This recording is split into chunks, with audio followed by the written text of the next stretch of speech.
All right, how's it going, guys? We're back. Patterdale Talk Wednesdays. You guys already know who I am, Patterdale Woods. Today we again brought to you by Live Your Life Dogs, sponsored by the New England Patterdale Terrier Club and the PTCA. And you guys know we come here and talk Patterdale every Wednesday. Today I got a very special guy with us, doing things different. You know, we all do our things with dogs, but he does a little thing. We got Joseph Carter, the Mink Man. I'm pretty sure most of you guys heard of him, if not everyone. But yeah, you wanna say a little something before I get to asking you questions? Sure. Thanks for having me on. And Appreciate you for coming, man. For real. looking forward to it. This will be fun. Yeah, it should definitely be fun. We got some normally, people will comment. We got some regulars that'll pop in a second, I'm sure. People will leave some comments, ask some questions. And if you have any questions, just leave them in the post them in the comment section, and I'll pull them up so that everyone could see them. But I guess since the Patterdale Terrier, we'll get into the dogs first. When did you start getting into hunting with terriers? So, my first dog experiences were actually with cattle dogs. I started out, my grandfather's horse trainer, or he was a horse trainer. And I lived with him as a teenager. I moved out, and previous to being a teenager, I'd visit him all the time. Just stay like the summer with him and then go back home. And then when I became a teenager, finally just moved out with him permanently. And he, training cattle horses, he had the need for cattle dogs.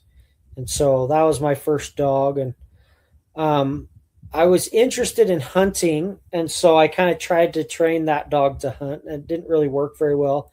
Herding breeds tend to be very, very high self preservation and like mediocre prey drive. So that doesn't work very well for a hunting dog. Yeah, definitely And need a high prey drive. yeah, you need more prey drive and less self preservation, pretty much. Yeah. So when I ended up randomly this dog that looked kind of like a pit bull. Well, looked just like a pit bull, but obviously I have no way of knowing how it actually was bred. But anyway, it showed up at the farm one day, and I started feeding it. It just walked up to the farm. Oh, it's a Yeah, stray. just a random stray, pit bull looking dog, but it had no dog aggression. So I mean, chances are it probably wasn't a pit bull, but I mean, it looked like a pit bull. Mm-hmm. Anyway, whatever it was, it showed up. I started feeding it. My grandpa wasn't too happy about it.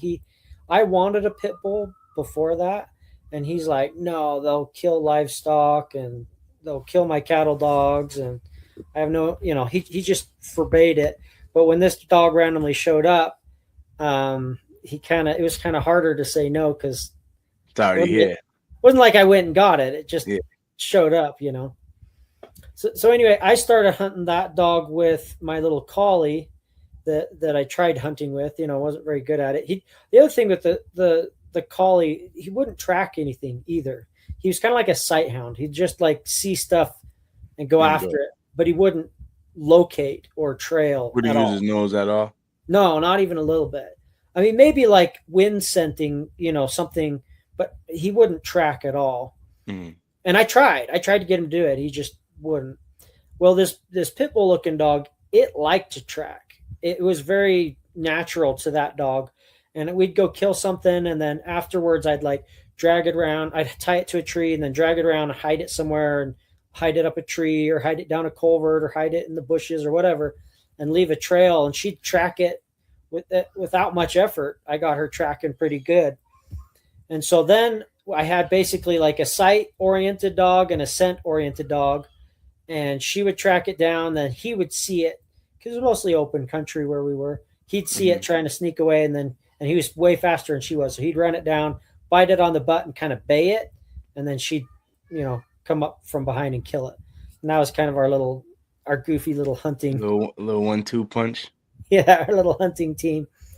But yeah, that's kind of my introduction into dogs in my life. I was a falconer as a teenager, Okay. And that led me into getting into mink.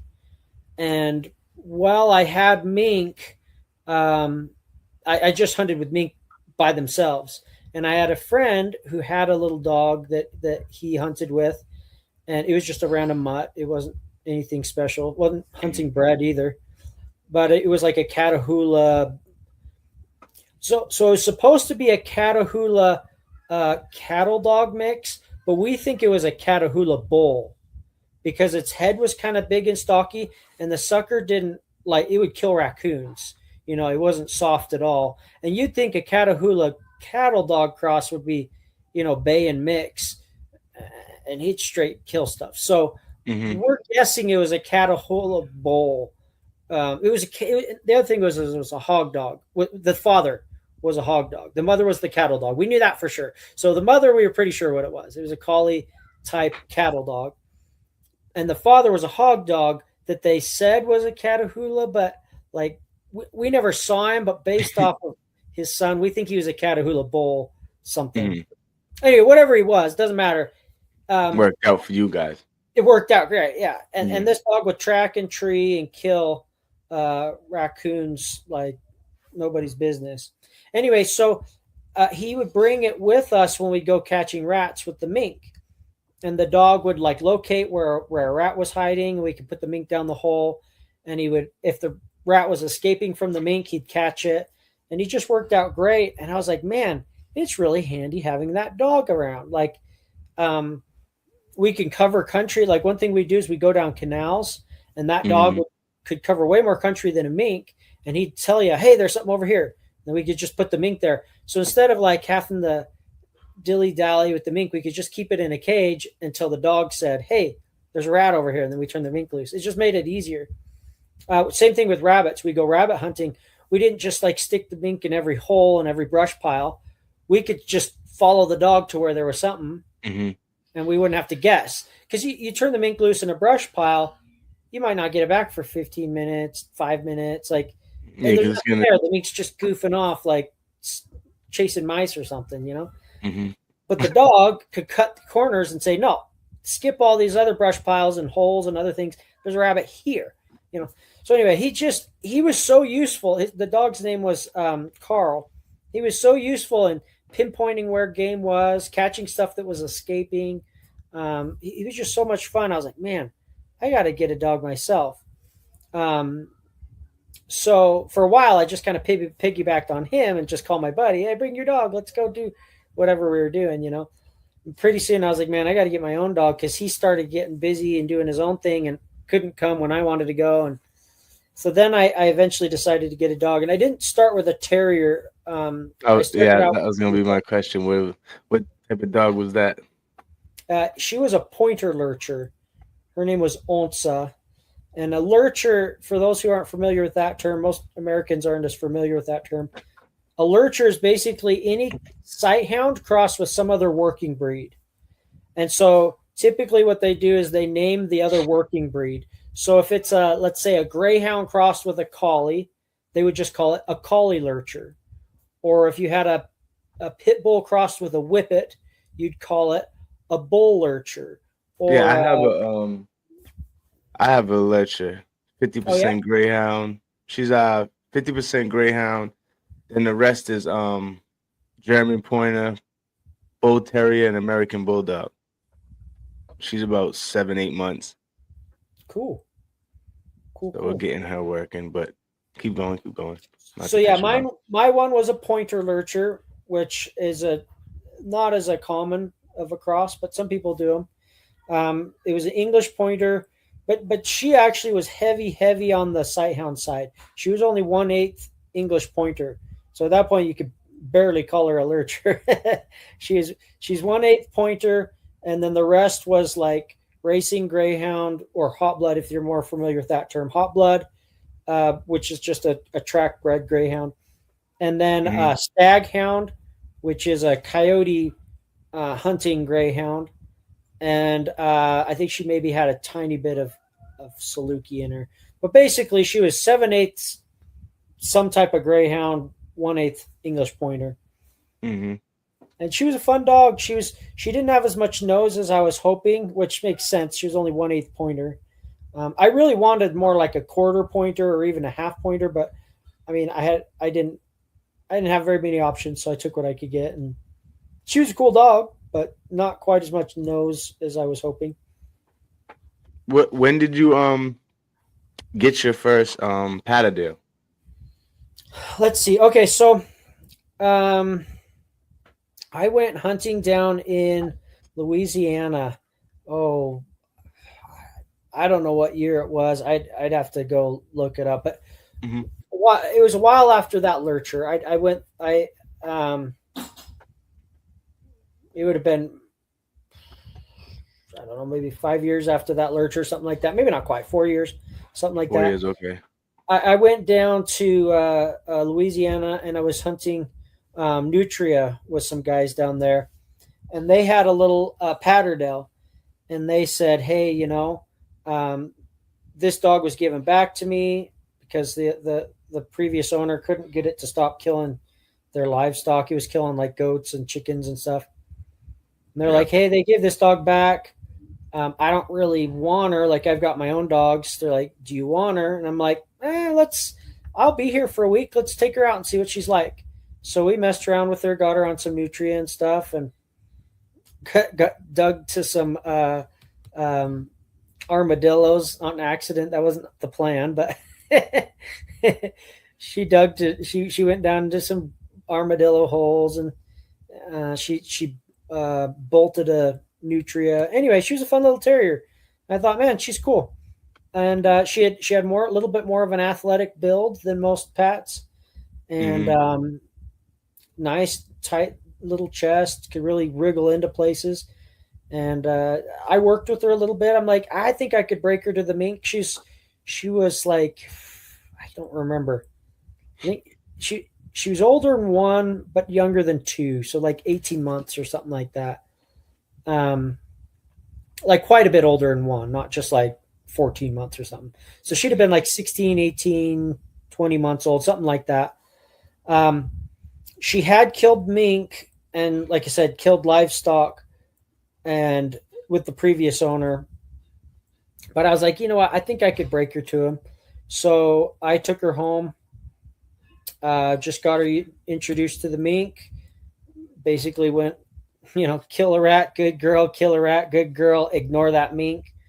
Did that over and over again. And then pretty soon I was doing artificial setups in the backyard with, little wood piles. I'd put a rat in it, turn her loose in the backyard, and let her just get frustrated because she can't get to the rat. Trying, can't get to the rat, can't get to the rat, can't get to the rat. And then I'd come over with a mink and turn the mink loose in there. And I'd have the mink like on a string so it couldn't just like go in and kill the rat. It could just scare it out. And then the rat would come out. She'd get to kill it. She's like, "Oh, cool." That, because at first she was kind of like a little scared of the mink. She's like, "Oh, I get in trouble every time I look at that mink wrong."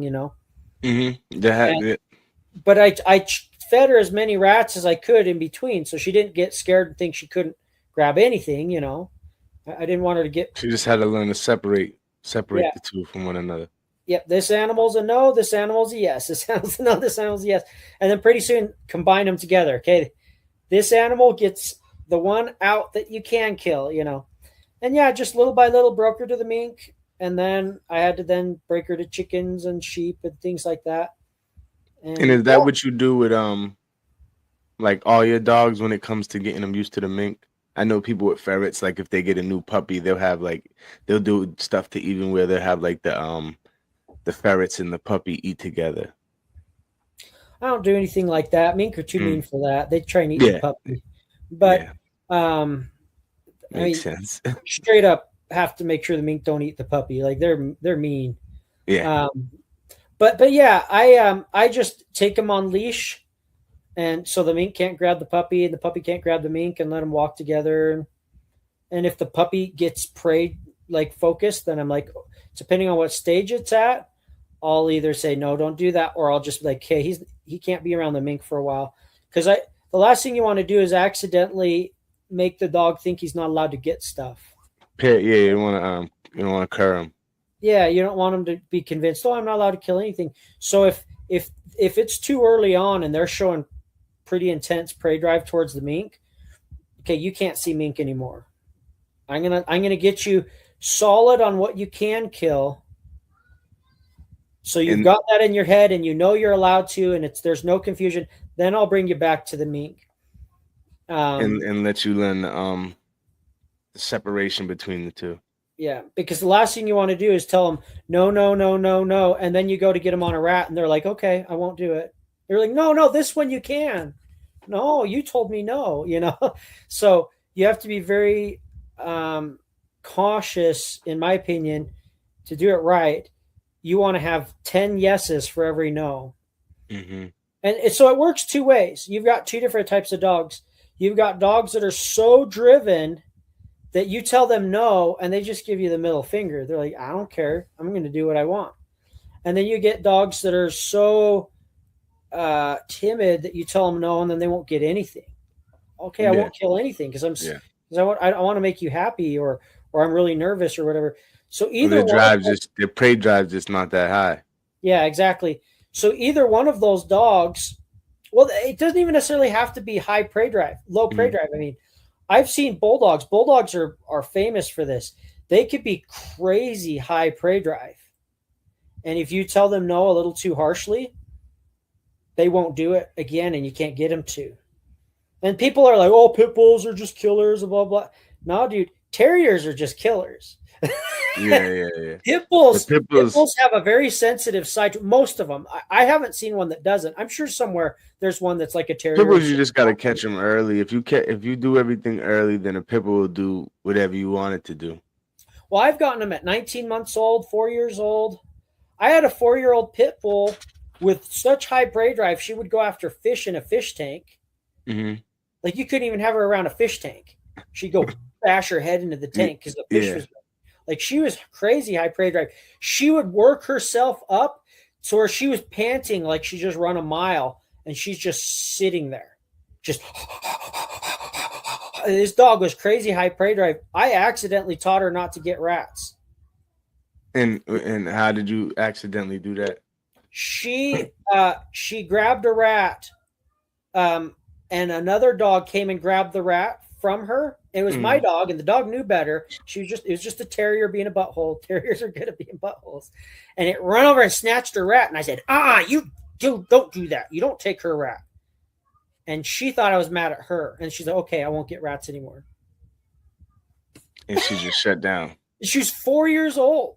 She wasn't a little puppy that I raised. Like, she's just like, okay, I won't get rats anymore. And I'm like, no, that was not what I wanted. Yeah. I mean, that's obviously what made a little difference too, is that she was 4 and you didn't raise her. You know what I mean? If you had to raise her, she probably would know what's going on by. I've got Patterdales. Definitely know what's going on by 4. 6 months straight. Don't do that. Don't do that. Don't. They still do it. A Patterdale? Yeah, Pat. Yeah, Patterdales don't. They don't. At least my dog, he don't listen for shit. I mean, when she's I have Pats that I'll yell. That people joke on my videos. Gypsy out is the #1 comment in this made in this video. Gypsy out. Gypsy out. Gypsy out. Yeah, it is though. You do say it. Have they ever? I wonder if did they ever do one where they counted it? No, but there's got to be a video when you say it at least 20 times for sure. I gotta do that. I don't have any dogs now that are that way. All my dogs listen, but like the next time I get a terrier like that, you're right. I need to do a video where I start doing a count. How many times I tell them out. But yeah. Anyway, Gypsy was the was she and she was all Patterdale? Yeah, as far as I know, yep. Okay. And then you had I remember I've never had a Leia. I've never had a papered terrier. So when I say they're pure whatever, it's as far as I know, because they're just worker to worker. I've never had a papered terrier in my life. I've had papered bulldogs. I've had a papered actually that's probably papered whippet. But as far as terriers, I've never owned a terrier with a paper. So when I say she was all whatever, I mean it's just worker to worker. So there's a chance someone slipped something way back in the line. Yeah, I don't know what it was. I mean, it makes sense for what you do it though. You just need some good hunters, not like you're trying to breed or show dogs or anything like Yeah. that. They just gotta be willing to kill some rats. Yep. Yep. If they work, they work. If they don't, they don't. I Mhm. don't really care about anything else. And you had Well, they need to be healthy too, things like that. I guess I shouldn't say I yeah. don't care about anything else, but how well they work, how long they work, that's all that matters to Yeah. me. And I've seen your videos when you maybe it was actually when you was getting, I think you ended up picking maybe Poppy or Cherry, but you was going back and forth between a couple different dogs that you went and checked out. You was Yep. trying to get a small terrier. I don't know if that was It was like probably maybe like a Poppy and year Cherry. ago. Yeah, I think it was. Did you end up keeping both? Is that them too that you was comparing? Yeah, I ended up keeping them both. Yeah, yeah, you So did. they're kind of complementary. They kind of work a little differently. Mhm, Usually terriers are pretty cut and dry, and they work like they're more of a cookie cutter breed. Some mhm, breeds there's a lot of variation, like bulldogs. There's so much variation between individuals. Other breeds are a little more cookie cutter. They're kind of you get the same or similar result with multiple different individuals. With them, for some reason though, they weren't as cookie cutter. One works better at one thing, one works better at the other, and so I ended up just keeping them both. I didn't. It's easier having multiple little dogs too than it is like multiple big dogs. So I was like, yeah, of course. they don't take up much space. They don't eat much food. I'll just keep them Yeah, both. yeah. Like I tell people for every like I have a pit bull too, but I tell people if I didn't have this pit bull, that would probably be about 3 more Patterdale. Yeah. Oh yeah. Yeah. Easily. But my mink eat as much as they do. I mean, if I get a big male mink, it eats as much as those little terriers. Yeah, yeah. My Patterdale probably eats. I mean, my pit bull probably eats in one bowl one day. What my Patterdale eats probably in 5 days, Yeah. 4 days. You know what I mean? But Yeah. that's how it goes. That's how it goes. Yeah, but and you had a what was Leia? Leia was actually a lurcher. So She she was was, okay. You called it like a pocket lurcher. I remember. yeah, pocket lurcher. That's just kind of a goofy term I made up. Okay, She, okay. she's basically like, if you want to just keep it simple, she's roughly half Whippet, half Patterdale with a little bulldog mixed in. But if you want to know exactly what she is, like you have to pull out a calculator. Okay. her mom, her mom was one one eighth game bred pit bull, 1/8 yog, 3/4 Patterdale, and then her dad was 7/8 Whippet, 1/8 bulldog. When I say bulldog, I mean American Pit Bull Terrier. Sorry, I know Yeah, that's confusing to some people because they're like they envision these like grotesque yeah, short they legs. remember. Yeah, but I mean, for the most part, people in here know what you Okay, mean. But yeah, there's always yeah. Some people are gonna think American Bulldog. Some yeah, people yeah. think Bull Terrier. But yeah, for the I most mean, part, people in here know you mean Pit Bull. yeah, American Pit Bull Terrier. Whenever I say bulldog, so I will never say the term bulldog and mean anything else, uh, unless I clarify. I'll say English bulldog. I'll say American bulldog. But if I just say bulldog, I'm talking Pit Bull. most likely game bred American Pit Bull Terrier. And if it's not game bred, it's at least purebred American Pit Bull Terrier. But Mhm. yeah, so figure out what that is. I mean, it's 1/8 Pit Bull, like I don't know what Patterdale, and like Yeah, one you said about five, dog, six different dogs. but yeah, that's what she was. Is I just always said she's roughly half Whippet, half Patterdale with a dash of Bulldog. Is kind of how I made it simple. She worked though like a terrier. She didn't act like like she had any sight hound in her at all. She didn't have the tendency to look out. Like sight hounds are really, I mean, they live up to their name. They look and they'll look way off in the distance and notice some animal running off in the distance. And terriers, I think they don't have very good vision for perfectly fine. They don't tend to look away from their little bubble. Like they notice everything that's up close to them. And something off in the field, most terriers anyway, I'm sure there's lots of exceptions, but most terriers don't seem to notice it. They're just like, I don't know, it's not very close to me, so I don't really care. Yeah, I mean um, that's true. I've been out in a farm where where we've seen like a groundhog where it's a little further up, and like the little dogs they don't notice it. Yeah, but your sight hound's going to see some like coyote off in the distance. And, Yeah, I mean that's kind of, I mean, makes sense though. That's what the sight hounds are for, right? yeah, exactly. It makes and same with the terrier. At what Yeah, point is it yeah, even useful for your terrier to see something across the field? He's not going to catch it anyway. yeah, I yeah, mean, yeah. even a raccoon, something not very fast. If it's across the field, he's not going to get there in time. No, no. Let alone something that's fast. Do So you do? Go ahead, finish what you're gonna say. so anyway, she worked just like a terrier. She would go to ground. She would shove herself in a hole. She was tooth to tooth with a raccoon till she wasn't like hard. I would say she's pretty hard for most people. Most Mm, people don't have very hard terriers. Like they say they do, and then when you go to work with them, they're not that hard. She was what I would call like a medium hard. Like I could put her down a pipe with a rope on her and she'd latch onto a coon and I could pull the coon back out. mm-hmm. So I mean, there's a lot of terriers that won't even do that, and she was Yeah. only half terrier. Um, but like if she did get hit hard enough, long enough, she would go back up and start baying. She wouldn't just stay in it until she was a total mess. I mean, she'd take some damage, but I mean, there's dogs that'll take a lot more. And do you think that's would you rather a dog that just goes in and stays and doesn't matter the amount of damage it takes, or you rather have something that backs off a little, maybe? So it depends on what I'm doing and the size of the dog. If I've got a tiny dog like Cherry Poppy size, I do not want them to be hard. Absolutely No, not. yeah, that's There's no value in that well, at all. They need to if, be hard enough to not flinch on a rat, right? You grab a rat, it wraps up on your face and bites you. Just chew it up. Don't let it go. Right? But if you're grabbing anything bigger, so what about earthwork as far as like a groundhog? What's that? Like, say, what about earthwork? Yeah, And like a groundhog. yeah, like as far as like a groundhog, like you would something like a groundhog when it goes in there, you want it to grab and hold, or the groundhog just gonna get away. Even a muskrat, even a groundhog or a muskrat or something not that big. No, I want for something that little. I want them to just stand back and keep it there. How what's the weight? Bark. If it turns around, get a mouthful of fur. If it goes back to bite you, step back and bark.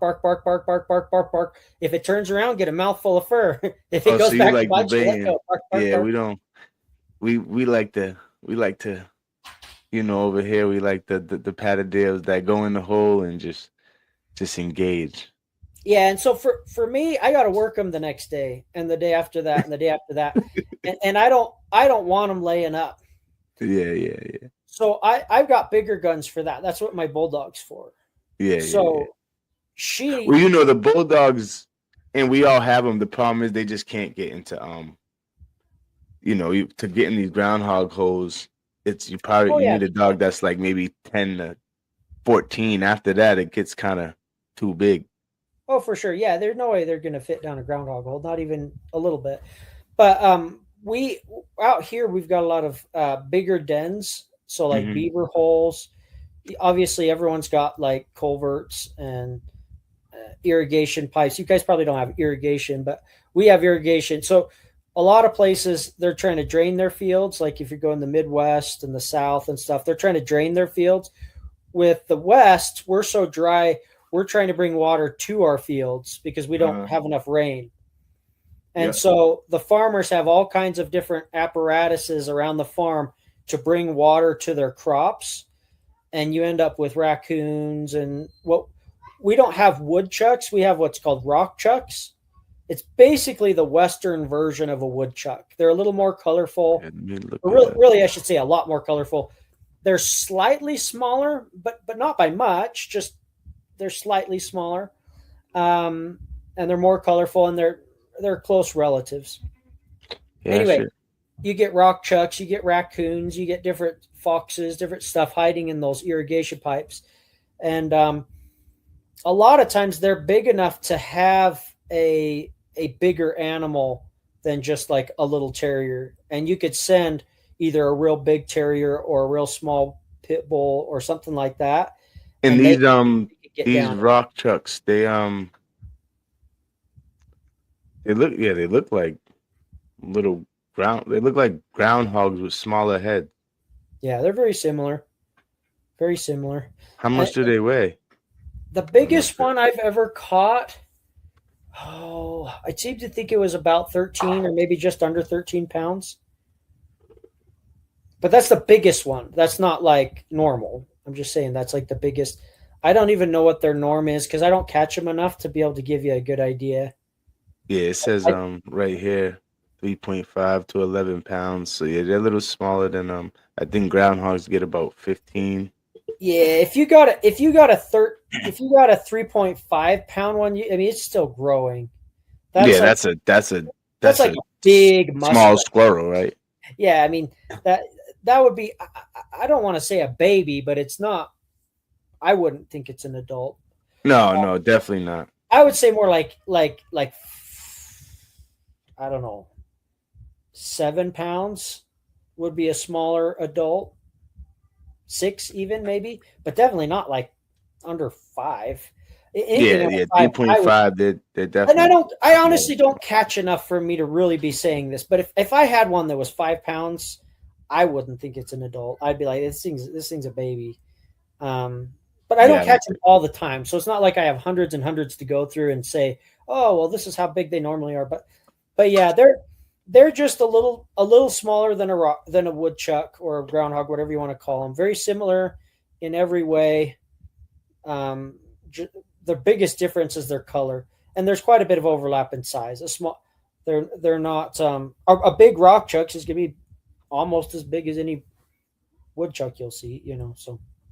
But yeah, so we'll end up with stuff like that down in these irrigation pipes or in culverts or rock piles or wood piles and things like that. And you can sometimes get away with a little bigger dog or a lot bigger dog, depending on the scenario.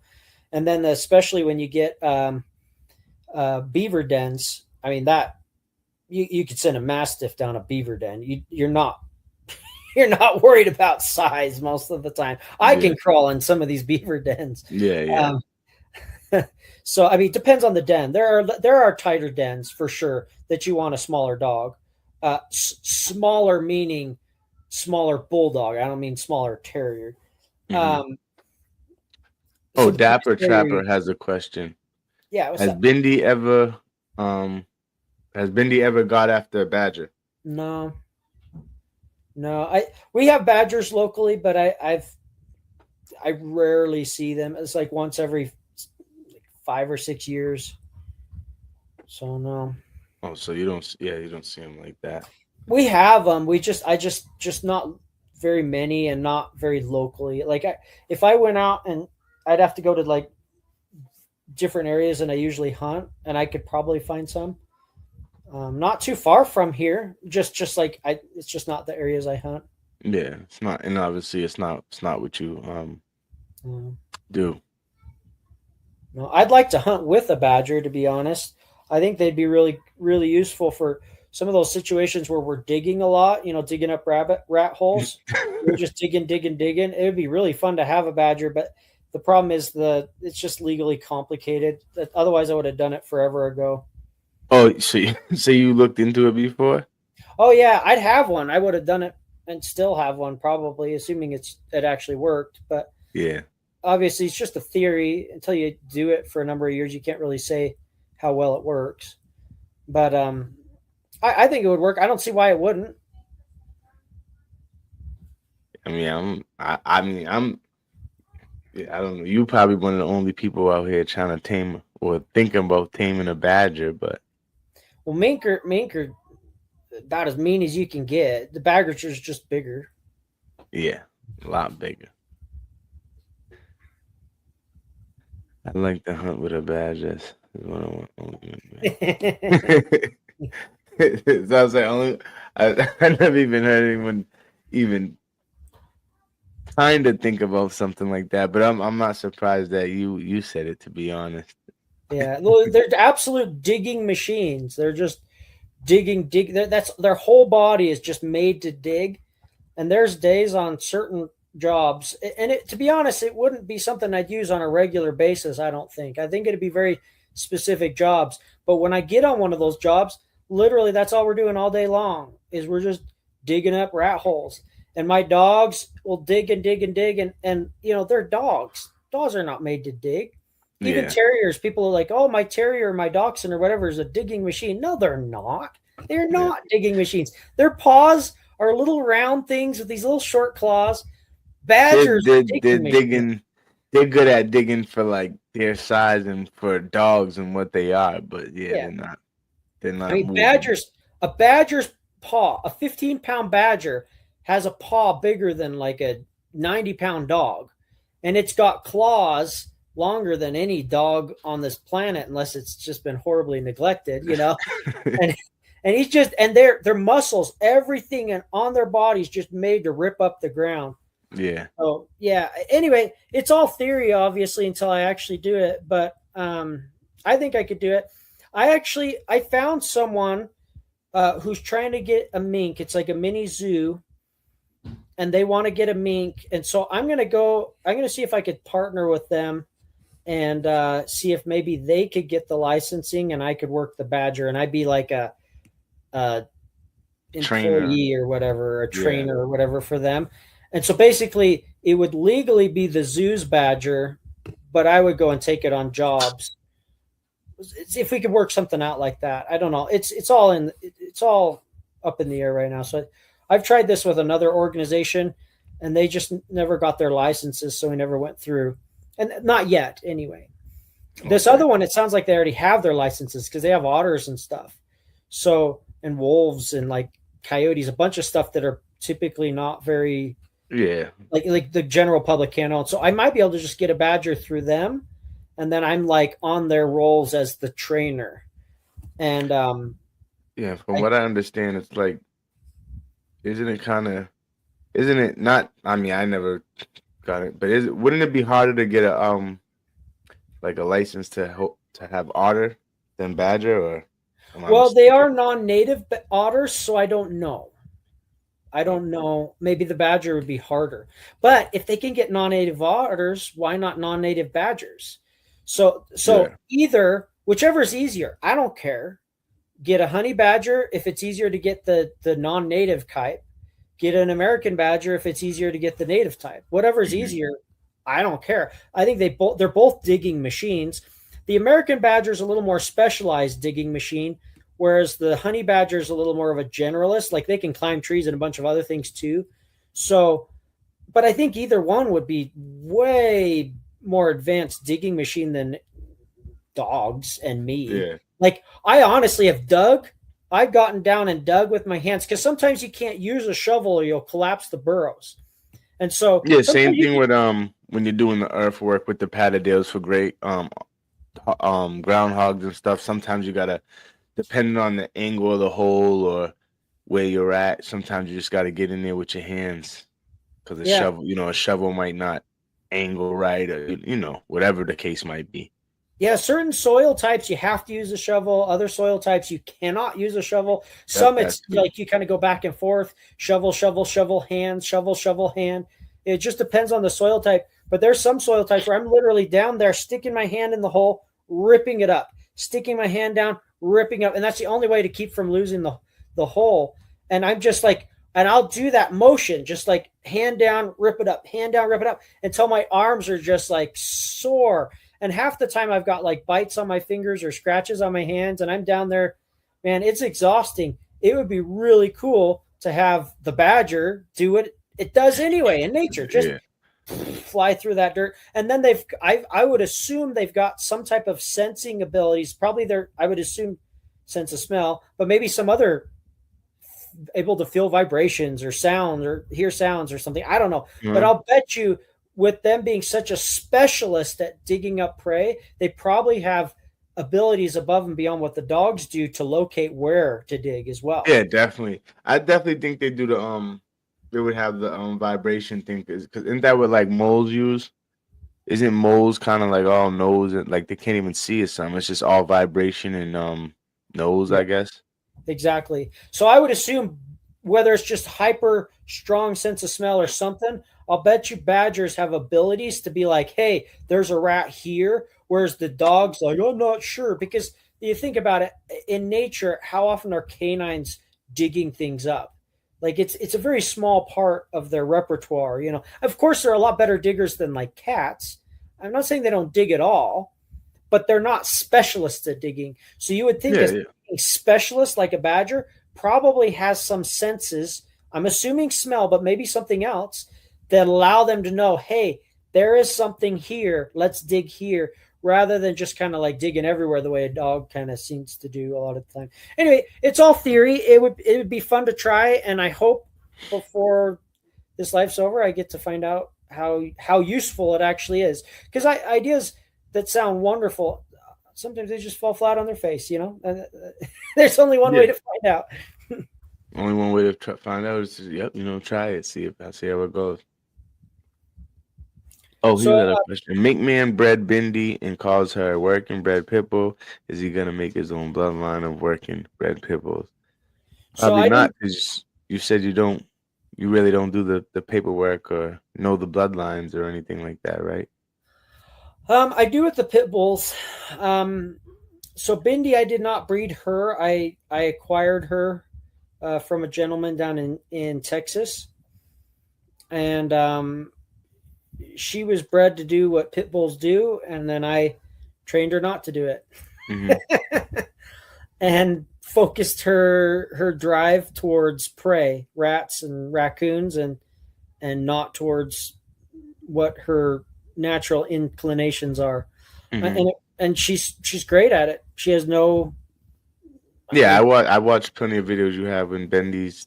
Yeah, you can't. I mean, she's just doing her thing. She's flawless. I mean, she won't squabble. She won't. She's honestly a little bit too polite. She's like, "Oh, is that your rat? I'll let you have it." It's like, no, that dog's about to lose that rat. That dog's a piece of crap. Don't honor that dog. Get in there and kill it for him. You know, she's very polite, very, very polite. But I would rather that over the boisterous stealing rats from other dogs bullcrap. I hate that. I really do. And with pit bulls, it can turn anytime. It could turn into I just snatch the dog up because I want his rat. You know what I mean? We'll grab the dog and the rat too. Yeah. So I would rather her be a little over polite. With her being the muscle of the group, I'd rather her be a little over polite rather than definitely over aggressive. So yeah, but she's an absolute angel as far as I'm concerned when it comes to manners with other dogs. Now I have bred Bindi. If you're watching my channel, that's a new development over the last few months. I went and bred her to a very select male. I was extremely picky on who I bred her to, and the pups are looking great. I don't really plan on having a line of pit bulls necessarily, but what I would like to do is, assuming the female I picked out, as good as I hope, I will then breed her to another male somewhere down the road. Well, and just kind of on the matriarchal side of things, I guess I'll kind of have a line, but I don't know. You could loosely call it a line breed, but not really, because I don't know that the males I'm choosing are necessarily going to be that closely related. So no. Yeah, it's got to be like to get to officially call it your own line. You got to have like 3 generations in. Yeah, you got to have both sides, and you got to be like 3 generations in. And I'm going to be one-sided only. So yeah. You couldn't really call it my line. You'll be the breeder. You'll be the breeder or the person that bred them, but it wouldn't really be considered. On the bottom side, it'll be all my stuff. The top side, it'll be some fancy dogs. I'll tell you what, because I'm a picky guy.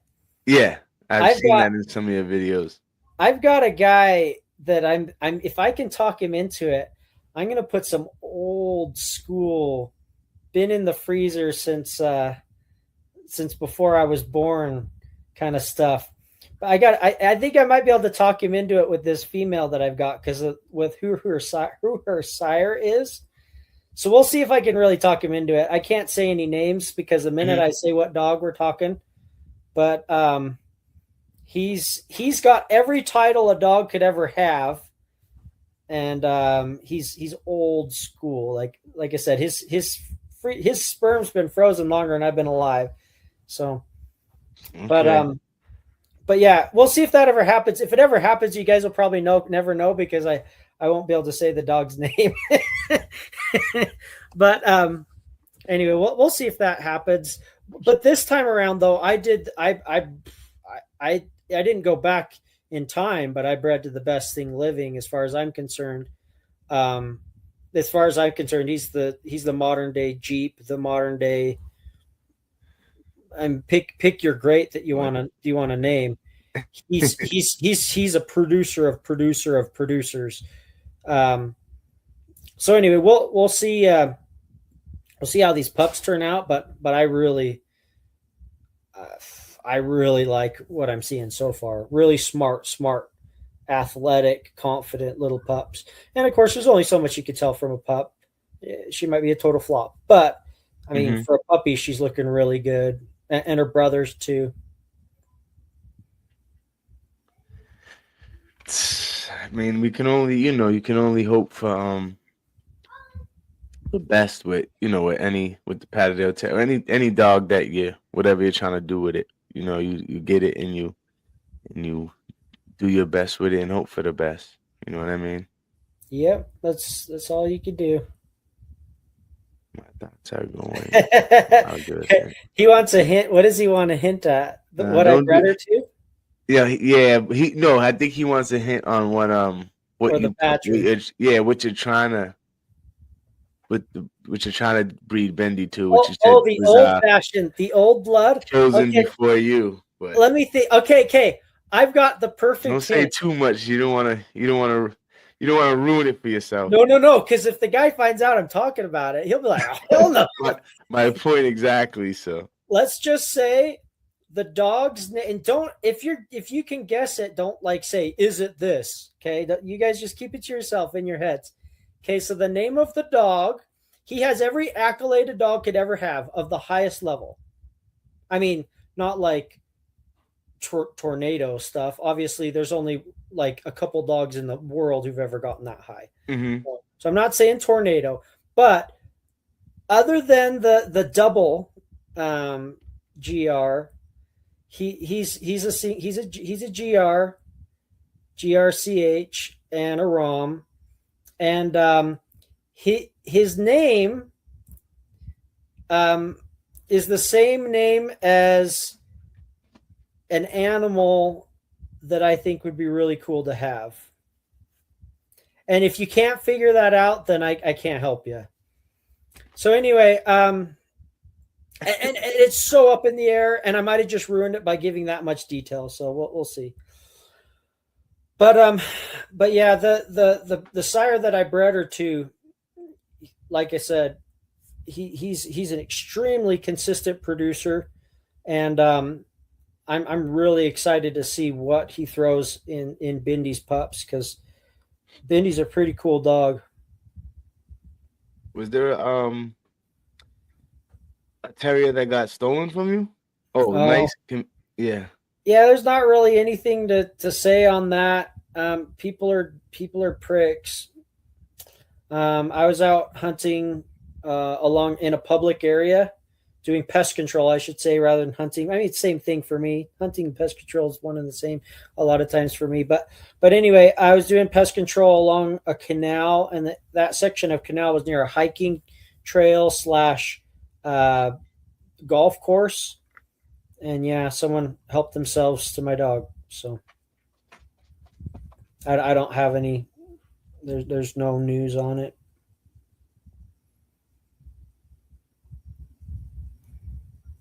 And knowing people, yeah. Anyway, I can only speculate.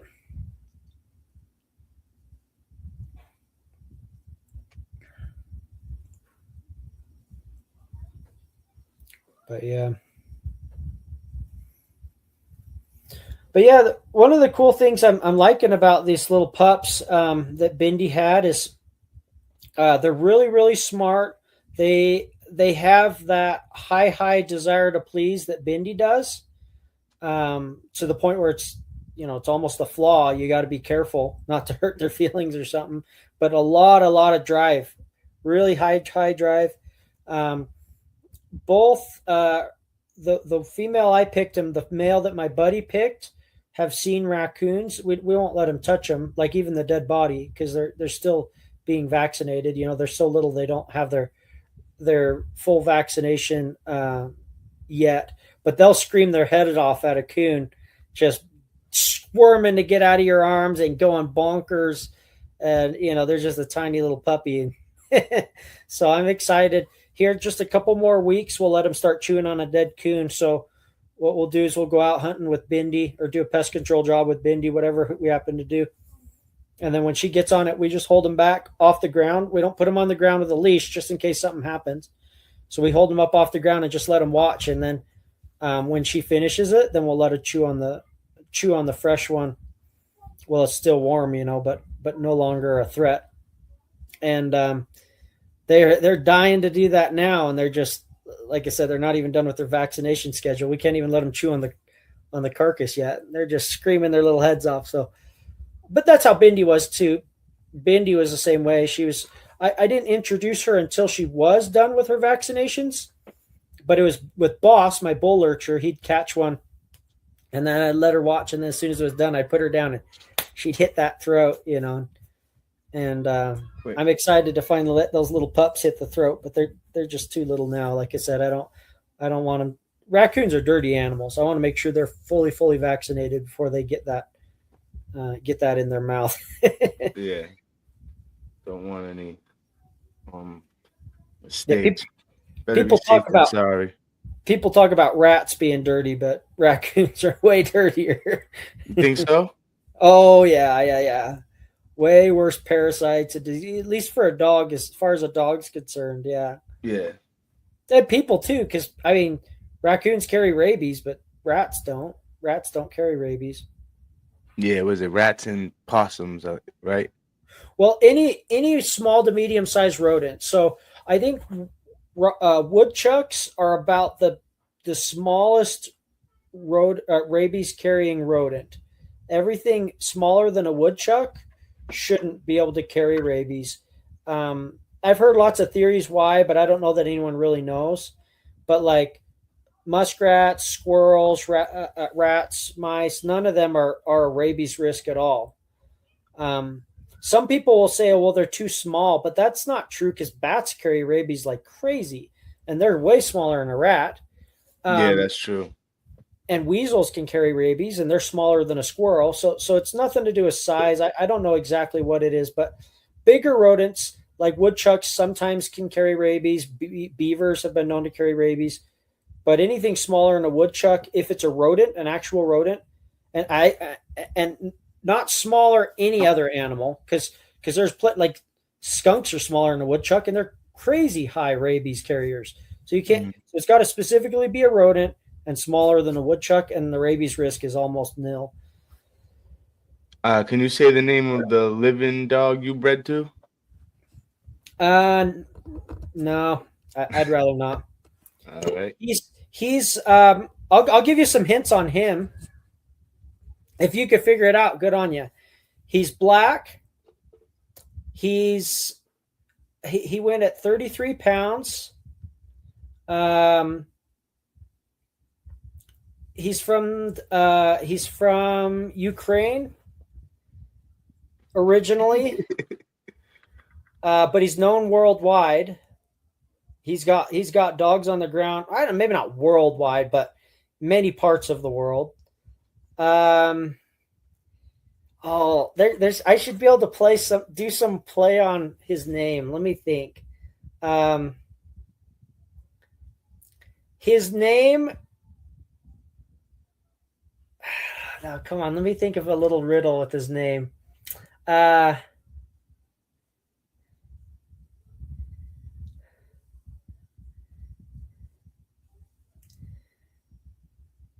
vessel that takes you across the ocean. So if you could figure that out, That's his father's name. And if you're really into bulldogs, you probably already know who I'm talking about. But if not, that's good. You don't need to know. Which, by the way, I'm not in that world at all. As you see, my dogs are completely dog broke. I'm not in that world. I don't have anything to do with it. But when I'm going to get a working dog, I want the very best of the best athlete, and competition's the only way to produce that. So, yeah. Some people might have a clue.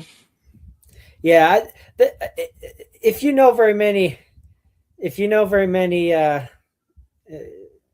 people will figure it out.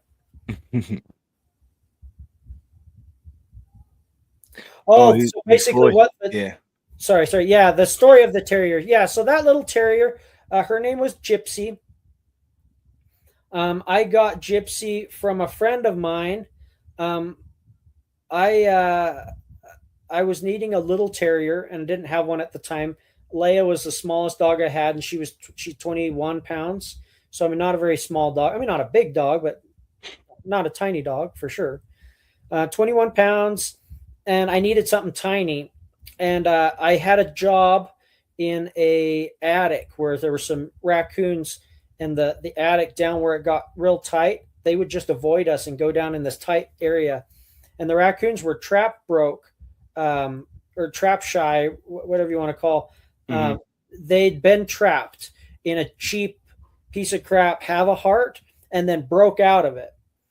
And so they knew what a trap was, and you couldn't get them in a trap. They'd also been caught in some other style trap, I think, if I remember right. This was years ago, so it's hard to remember. But basically, the homeowners tried to do the job themselves and educated the raccoon in every way to avoid being trapped. So we couldn't catch this raccoon. They couldn't catch a raccoon. Nobody could catch this raccoon because the homeowners tried to do it first with cheap piece of crap have-a-hearts from China, that just fall apart.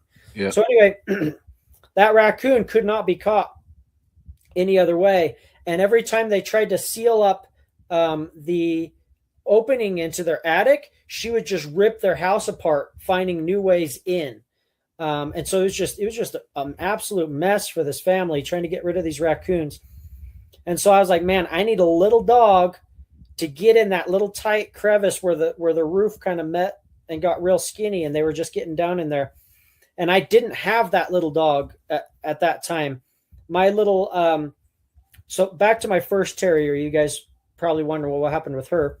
My first terrier, her name was Gremlin. She was the one I got down down in Louisiana, brought home. She was a great little dog, but she had what's called coonhound paralysis. And nobody knows for sure exactly what coonhound paralysis is, but according to my study, the best way I've heard it explained is it's basically an allergy. Because not every dog can get coonhound paralysis, and not every raccoon can cause the reaction. So you need two things to line up: a dog who's susceptible to coonhound paralysis, and if you guys understand something differently, realize I understand that there's more than one theory. So I'm just presenting my understanding of coonhound paralysis. So no need to argue about it. If you see it differently, great. But anyway, my understanding of coonhound paralysis is you need a dog who's susceptible to it, and you need a coon who carries it. And when the two meet and exchange saliva, the dog goes into a reaction where they basically become semi-paralyzed for a while. And every time they get a new reaction, it gets worse, most people say. Yeah, we had someone on here. I don't want to say the wrong person, but they had a dog that got that. And what you just said is that, yeah, every time they went out and, like, even if they just went out and hunted the dog and the dog got bit up, it was like it took longer for the dog to heal, and it was like it was weaker and all that after it had the coon paralysis. Yeah. A lot of times it seems like they never fully recover. Exactly what he said. Recover. Yeah, yep, exactly what he said. And they can get it again, and some places don't carry it. My friend in Louisiana, which that's where I got the dog from, so it kind of makes sense that she would have that tendency to get it because they wouldn't find out, right? There wouldn't be a culling process of, hey, let's not breed that dog. It got coonhound paralysis because they don't have it down there. He said that they never ever ran into coonhound paralysis, and the only guy he knows who did have it, he went and traveled somewhere and hunted, and then came back, and the dog had it. So it's certain areas have a higher or lower prevalence of the disease. And I know my area has it because I have a friend, actually the same one who's about to give me this terrier whose story I'm telling. He had a dog who had a susceptibility to it, and she got it like 3 different times. And so it's a pretty common disease here, at least common enough that if you have a dog that's susceptible to it, you shouldn't be taking it coon hunting ever again. So when I found out little gremlin was susceptible to coonhound paralysis, I said, well, okay, that's fine. She's a good ratting dog. I'll just keep her for ratting. But when I stopped hunting her for coons, she got really frustrated because she wasn't, like, between my ratting and my coon hunting, the dogs are being worked consistently, right? And they get all their jitters out and they're satisfied. But when they could only do one or the other, they spent so much downtime that she just would get frustrated, and she started attacking my other dog, who was a great big dog, and would have just killed her. So now I've got a dog who I can only hunt on rats. So she's not being worked very often. Now I got to lock her up so she's not getting in fights with this other dog who could kill her at any moment if they get in another fight. And it was just like, you know what? I can deal with a dog that fights. Just keep her separate. I can deal with a dog who has coonhound paralysis. I'll just keep her for ratting. But a dog who fights and it wasn't like she's fighting all the time. I could work the dogs together. It was if they had too much downtime and they were alone and she'd get bored. That's when problems happen. When they're working, they're occupied.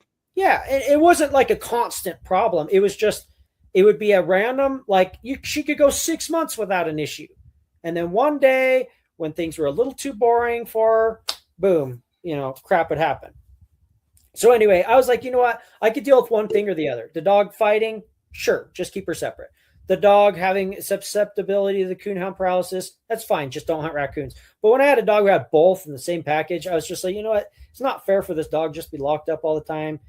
I'm going to find her a new home. And so I sent her to a guy to hunt foxes back east.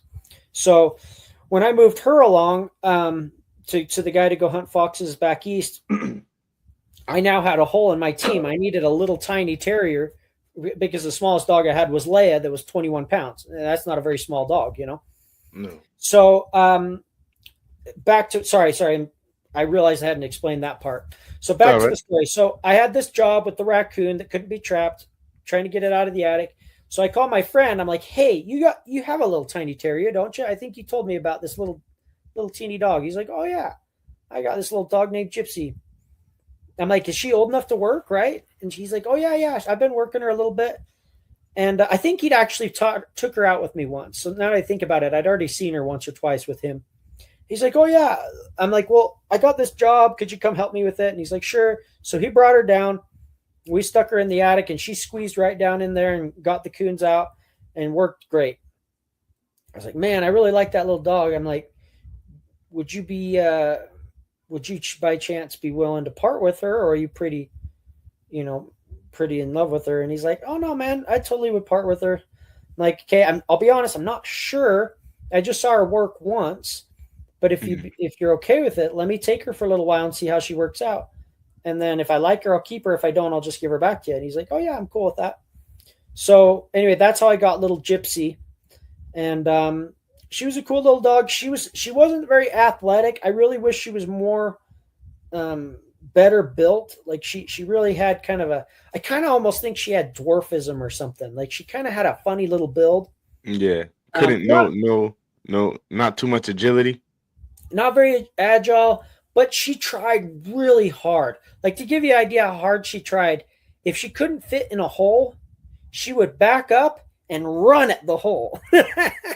Just cram herself into there. Yeah, just try to squeeze herself through. And part of the reason I think she was a dwarf was both her parents were like low 20s. So both her parents were like 21, 22 pounds, something like that. And she was freaking I can't remember, 13 pounds or 12 pounds or something like that. I think it was 12 pounds. I'd have to go look it up. But I mean, that's a big difference. She was half the size of her parents. Yeah. And like her funny little shape, I kind of think she was a dwarf, but I don't know. Anyway, she worked out though. She was a cool little dog. Like I said, she gave it her all. Man, she'd grab a rat, and that rat would just wrap up on her face, and she would just crunch up to the head. She didn't re-grip. Like so many dogs were like, and they let go and they try and grab. No, she just would slowly crunch up to the head or chest or whatever she got to finish the rat. Crush it, yeah. She didn't re-grip. She was just a solid little dog in that way. But when it came to raccoons, she would go bah, bah, bah, bah, hit it, bah, bah, bah, bah, hit it. Like she had enough self-preservation to keep herself from getting chewed up. I mean, she would get hit a little bit. It wasn't like she'd walk away without any scar-free, but she wasn't just getting smashed. Which at her size, I needed a dog with self-preservation. So she was a nice mixture of just as much fire as I needed for what I do, but not so much to get herself destroyed, you know. So I could put her down a beaver hole, and she would go in there, hit a beaver. If the beaver didn't come out, she'd hit it, but then get out of the way, and then hit it, and then get out of the way, and then let that beaver go out. And then the coolest thing was, for me, she never followed it into the water. She would go right up to the water and stop.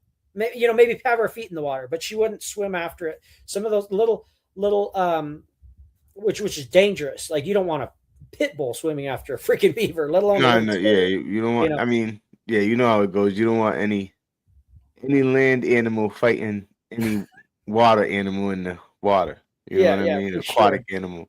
And she was perfect. She would get them out because I had beavers that avoided coming out. They were giving her a hard time, and she never got bit. She'd just work them till they come out, and then she'd stop right at the water's edge and let us go spear them and never go beyond that. And then if it was a coon in the hole instead of a beaver, she'd go to work in it, and we'd hear snarl, snarl, snarl, bark, bark, bark.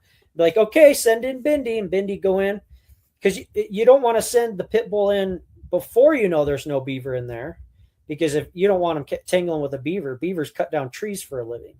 You know, they'll cut an artery or slice a tendon, or it's just a night. I mean, they might be fined for 10 beavers in a row, but the one they have an accident on, it's a big accident.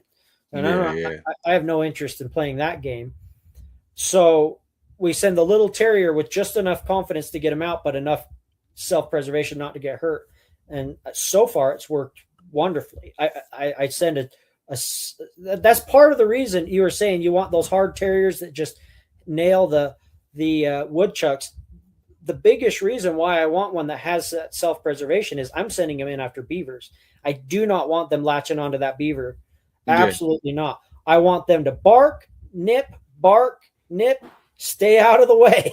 Yeah.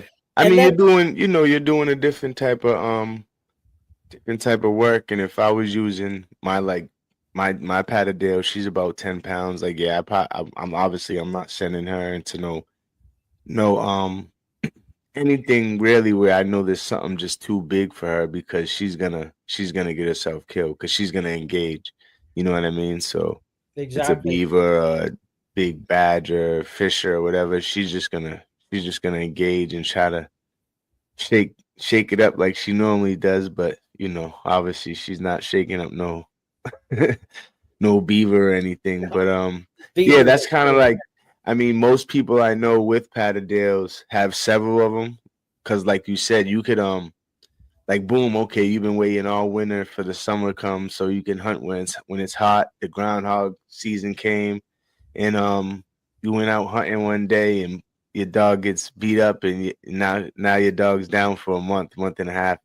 So like you said, for someone like yourself who's got to go out the next day and the next day and the next day, you don't want your dog's getting beat up too much. You know what I mean? Unless you got friggin' 50 dogs, but now you got 20 dogs handling. That's a whole nother job in itself. You know what I mean? But like I have one Patterdale, and I do plan on getting others, somewhat just for that reason, where once they get too much damage, they gotta you know, even if it's for like 2 weeks, 3 weeks, if you're somewhere where it's like, oh, I could just go hunting. I could just take a 10-minute walk or a 5-minute drive, or just go out back, take a, walk a couple minutes out back in my yard, and I'm in the forest and I can hunt. You definitely sucks when if the one dog you got doing the earthwork is down, and you can't do anything for 30 days or whatever. So I understand where you're coming from too, as far as like, you don't want them to engage. And at the same time, we're using them for earthwork. You know what I mean? We're not using them for beaver dens and things like that. So, yeah. But I and definitely noticed that people have several Patterdales for that reason, because you might have 6 Patterdales and 3 of them might be down for a month and a half. You know what I mean? So. Yeah, and my position, I really want as few dogs as I can get away with. I want one dog for this, another dog for that, and another dog for this, and then that's it. Yeah. I've got my soft terrier. I don't really need a hard terrier. Well, you got enough. You got enough minks, that's for sure. Yeah, yeah. Well, the reason I've got more mink is because nobody breeds mink. Well, that's not true. Obviously, there's thousands of people who breed mink, but they breed them for fur. They don't breed them for working qualities. So the only reason I have more than just like, if I didn't have to breed, I probably would have like maybe 6 mink tops, like tops. Yeah. I probably would keep it more down to like 3 or 4, to be honest, or even 2. But I just can't do that because I have to have a gene pool. I don't have anyone else I could be like, oh, hey, can I breed your mink? Like, well, yeah. I could actually. I could. Yeah, I could breed to. I've got 1,000 mink next door I could breed from, but none of them are selected for working qualities. They're all they're just in cages. They grow, get the fur, and move on. Yeah, and their selection process has nothing to do with my selection process. So I have created my own little line, and in order to have my own little line, I've got to have enough. And I actually had quite a bit more. I've downsized to 13. This is like the bare minimum. I really probably should have more to keep the gene pool going, because at this point I kind of have to bring in new blood more often than I'd like. And when I do, I'm just selective about the individuals I bring in. But still, even if I'm really selective, that individual, who knows what his parents were like. So even though he might be a phenomenal mink, his parents might both suck. And he's going to have those sucky genes in there. Yep. So even though he's a great, it's kind of like, it'd be kind of like, if you think about it from the dog world, it'd be like going to the pound and finding a game dog at the pound. Oh, this dog's small enough to go in a hole. It's willing to go in a hole. It engages while it's down in the hole. Well, how many are you going to have to go through to find like that, right? Yeah. Okay, I finally found one. Now we're going to breed him. Yeah, but his parents both sucked. He just happened to be the one puppy in his whole litter that turned out. What's the likelihood that he's going to produce himself? Not very good. Yeah. Even though he might be a monster. It's even vice versa. I've seen dogs that wasn't really too game themselves, but they produced dogs that was game. Yeah, and it's because they were related to game dogs. Their mom and dad. Their father, their mother, exactly. Their mother and their father was game, but they didn't really come out game. But their puppies was coming out game because it was their grandparents had it. You know what I mean? Exactly. So you're better off breeding an individual who doesn't perform so well, but comes from dogs who do, than a dog who does perform super well, but his prodigy are all crap. Like, for example, you could find a border collie that kills raccoons. I guarantee you, if you looked hard enough, you looked long and hard and went through enough dogs, you'd find a collie that kills coons. But he's going to not produce anything like himself because most border collies bark at raccoons, And anything, not anything, but really, most dogs, if you turn them on to something early enough, they'll get to it. You know what I mean? Most depending on the breed, but something like collies that have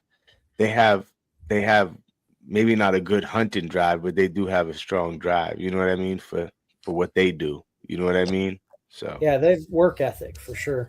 For sure. Yeah, I'd love to find a collie that would kill rats without flinching, because if you could find a collie, and I guarantee you they exist, you found a collie that would kill rats without flinching and flipping and doing all this wanny stuff, dude, you'd have an amazing dog because that thing would work all day, every day, in every condition imaginable. Yeah. Cold, heat. I mean, man, some of these dogs, some of You'd these be little fast as Patterdales, hell doing it. some of these little Patterdales are freezing to death, and it's like barely, not even freezing temperatures. You're sitting there in the 40s and they're wet, and they're like, oh, I can't handle it. Man, no collie's going to be wimping out in freaking negative 40 in wet conditions. Like they just don't care. No, yeah. Not just mentally, they physically can handle any temperature. Heat that would kill a terrier, they're fine with. Cold that would freeze a terrier, give them hypothermia, they're fine with. And I'm not saying terriers are weak. I'm just saying like those herding dogs, they have to work in all conditions. And I mean that's what, and I was just about to say that's what they're, those herding dogs are bred for, that they could be herding in any condition. They could be herding East Coast, West Coast, this part of the world, that part of the world, in any condition. So over the years, they were bred to handle any conditions. You know what I mean? Where and hunters kind of have the luxury of it's almost always a pastime. I'm going to go hunting for fun. Collies, you don't go get your collie out for fun. You're like, I've got sheep out. They need to come in. It doesn't matter that it's negative 20. It doesn't matter that it's 110. It doesn't matter that it's rained. It doesn't matter that it's rocky. I don't care about any of those factors. The sheep need to come in. Yeah, you can't care unless you're going to lose a whole bunch of money and a whole bunch of sheep. Exactly. And if you can't do it, dog, I'll find someone who will. You're gone. So they are very soft in some areas, like their head, like they're scared of teeth and they're not gritty, blah, blah, blah. But in other areas, you can't find harder. I don't know that and when I say collies, that's just the dogs that I grew up with. So you could replace that with Kelpie. You could replace that with Healer. You could replace it with a number of different herding breeds. I just say collie because that was the one I grew up with. But yeah, and some of them are tougher than collies. Like I think those Kelpies, from what I've heard, they're physically even tougher than a collie. So, but anyway, those dogs, man, you can't be like, well, he's got a sore paw, so we won't bring in the sheep today. Or I'm going to have a backup sheep dog. Like, no, you're my only dog. You got to move the sheep in. And if you can't move the sheep in, I'm getting a new dog. Like, so their feet are just tough as nails. And anyway, they have a lot of cool attributes. Those herding breeds, they're just too dang soft. And I can't handle, even on rats, I can't handle a dog that's flipping them around and, oh, I might get bitten. Okay, well, sorry, I'm gonna go get a different dog. Yeah. You know what it is, though. Anytime they want to make something tougher, they bring in some type of terrier with it. I'd love to and I don't know that I'll ever do it in a million years, but I'd love the idea of crossing like a really, really just suicidally hard Patterdale, like tiny, suicidally hard, super tiny, like 8.5 pound. Just if you put him down there and there's a mountain lion, he's gonna go chew on its tongue while he's going down. You know what I mean? This crazy little dog. Cross that with a real nice like Kelpie or collie, and then pick out the monster of the litter. Keep them long enough that you find the one that's not scared of teeth. I think that would be really cool because the Kelpie or collie or whatever herding breed you use is going to dramatically increase the athletic ability because most terriers are really not athletes. Yeah, the Kelpie probably as far as looks, the Kelpie might be a little better. The Kelpies some of them kind of look like big Patterdale Terriers, like the ears and the you know what I mean, the way their body's built and stuff like that. But I think that would be a cool cross. Get the fire from the terrier, the brains, and the athletic ability, and the heat and cold tolerance. And that's a big difference on the bone structure, though. The focus too. Those herding breeds have crazy focus. They'll sit and stare and focus, just give everything their attention for hours and hours and hours. I mean, it's crazy. Like you can work one of those dogs for 12 hours and they're still like just Zoned in, yeah. hyper zone focused. Yeah, I've And seen then, there's and like you said, just for fun, if there's dogs, something like a collie, I've seen people get those just because they like them, and it's like, yeah, if you're not, if you're not working them, well, that's not a good pet. No, yeah, absolutely not. not at all. I think there's more terriers that would make a house pet than a collie What do you feel about the Go ahead, finish what you're gonna say because there's a lot more of them that have off switches and can mellow out.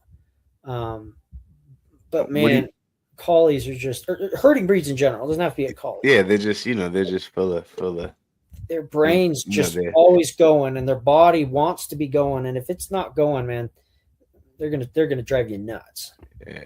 What do you think about the Patterdale as far as like obviously over here, we're we don't really we don't really encourage anyone to get Patterdales if you're not working them.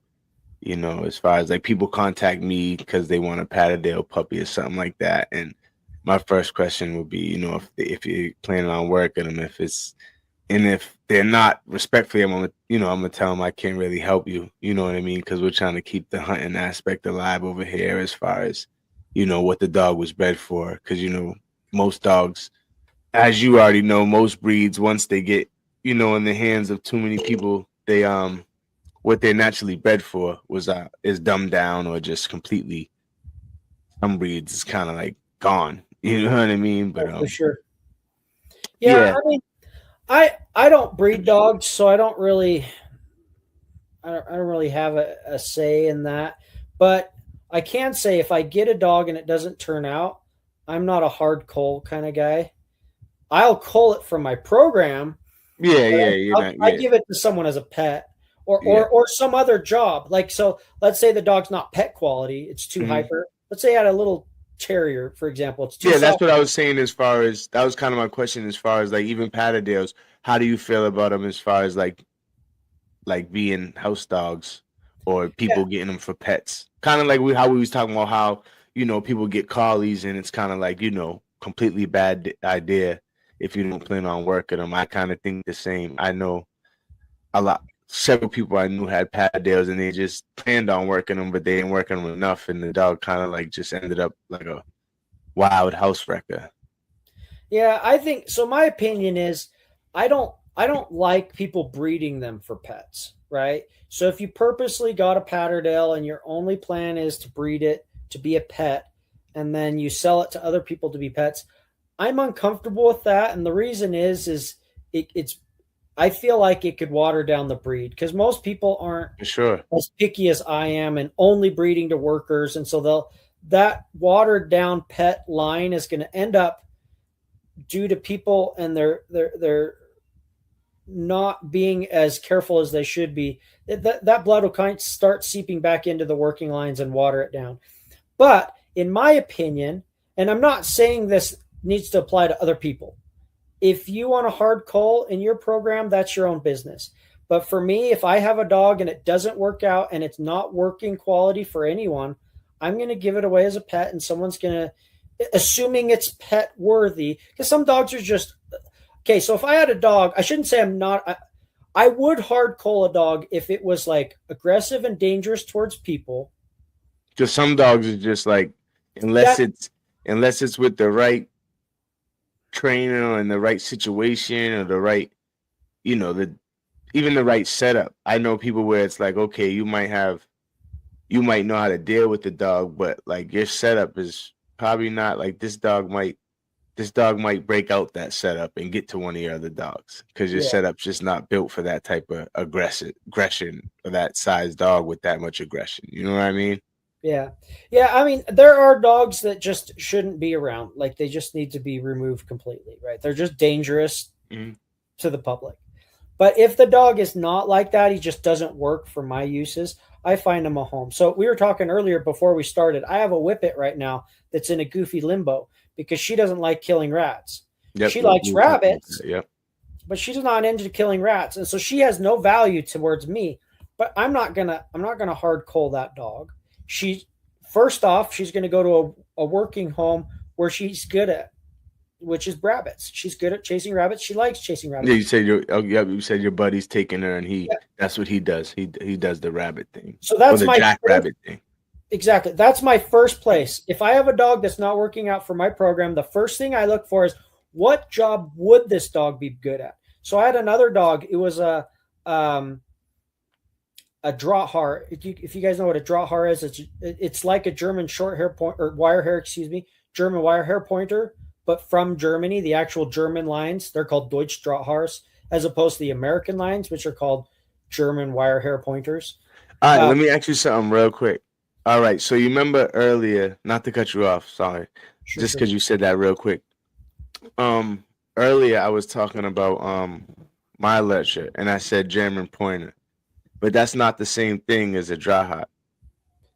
No, so a German wire hair is okay. So in order to be a Drahthaar, now I'm not an expert on this breed, so there might be something. I'm asking that because the person who bred this dog, they said the dog. Well, from what they said, the dog is Drahthaar, but I told you German pointer because I'm thinking they're the same thing. Yeah. Okay. So let me explain the difference. Okay. Now, before I explain the difference, I am not an expert on this breed, so if I misspeak on some little detail, I apologize for anyone who knows better. But according to my knowledge and understanding, which is limited, this is the difference. So a Deutsch Drahthaar, they have a certain criteria of working tests that the dog has to pass. And in order for the dog to be given basically a credential that allows them to breed, they have to do X, Y, and Z. They have to follow this track, and they have to retrieve this bird, and they have to show this physical ability, and they just have a list of things that they have. That's the level of test, yeah. And if they do not pass those tests sufficiently, they are docked and they're marked unbreedable. And if you do breed the dog, you're welcome to, but those puppies will not be Drahthaars. They will be German wire hair pointers. Okay. The German wire hair pointer, you could have a dog with 3 heads and 1 leg. And as long as the parents were both German wire hair pointers, you can then breed that dog or whatever it is. And I used a ridiculous. They are the same blood or the same. So they are the same blood, the same look, and all that. It's just you're only a Drahthaar if you pass those level of tests. Yep. And if you don't pass those tests, you're a German wire hair pointer. Now, are there German wire hair pointers that are better than most Drahts? Sure.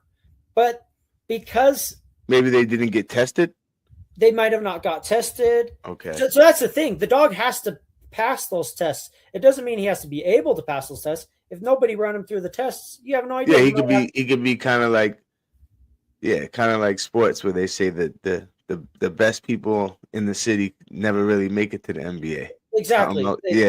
They got shot in a drive-by, or they decided to pursue a law degree or whatever it is. Yeah, exactly. Yeah.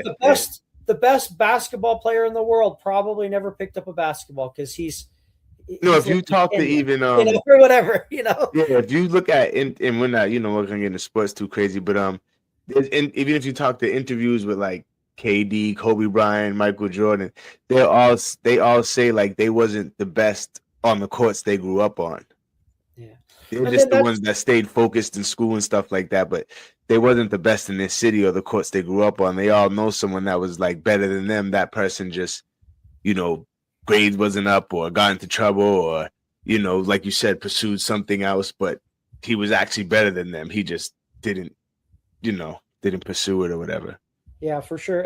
And that's, I guarantee you, is the same case with Deutsch Drahthaars and German wire. I mean, a lot of dogs. And once they don't meet that criteria, they could produce a dog that meets that criteria, but it doesn't matter because they failed all of their offspring. Yeah, the puppies immediately failed. They can't even take the test.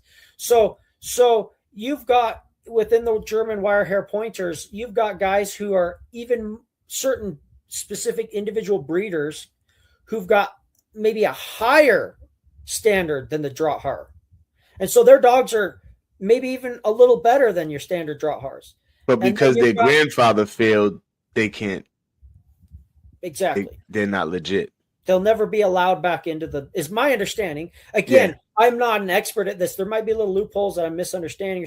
But my understanding is once they fail, their whole prodigy from then on are no longer allowed to be tested. So there are German wire hair pointers that are just as good as any Drahthaar, but they'll never be allowed to breed in their program because they didn't pass the test, or their parents didn't pass the test, and such and so forth. So they're the exact same. They have all the same ancestry. They just are bred to a different standard. Mm-hmm. Okay.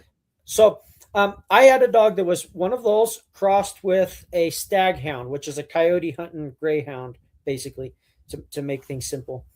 That dog, she would kill rats, but she was just really like way too soft about it. She took too long. She wasted time. She just wasn't in it. And but she was great at retrieving, and she loved water, and she could find stuff. And like that kind of dog, she's not going to a pet home. She'd drive a pet person up the wall. She's going to go to some, duck hunter who wants a retriever, or a rabbit hunter who wants a dog to find and flush rabbits, or, things like that. Yeah. And then if I have a dog who's like let's say I had a stag hound that wasn't interested in any game, rabbits, rats, coyotes, nothing interested in her. So she went to a pet home, and fortunately with sight hounds, they're so mellow, they're a really easy pet prospect. And she just lays around the house, and she's like 7-8 years old now. I gave her away a long time ago, and my buddy still has her, and I see her like once a year or something. I'll go to his house. Usually he comes to my house, so I don't see her very often. But when I do to go to his house, I see her, and she's still there. So that's kind of my way of doing things, regardless of the breed. I customize to that dog's abilities, strengths, and weaknesses, and I find them a new home.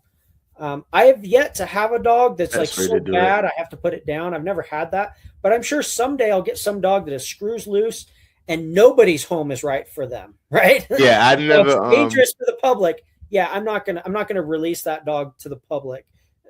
I'm gonna take care of it.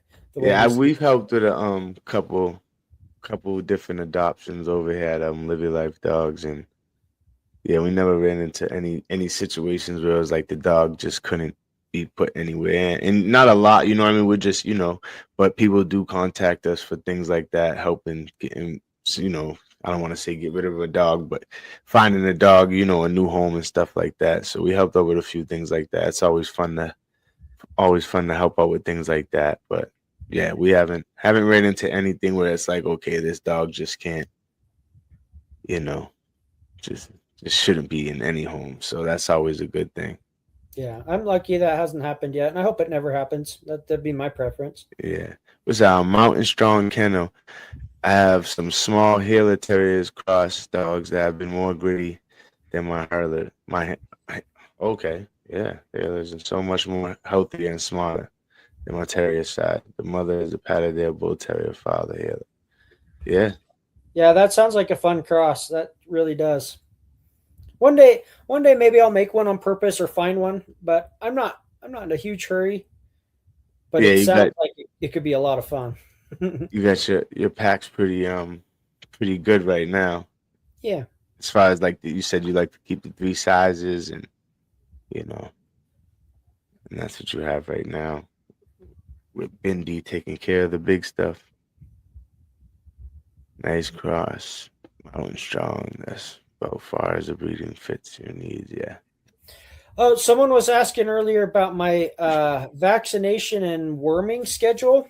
I don't have like a very strict regimen.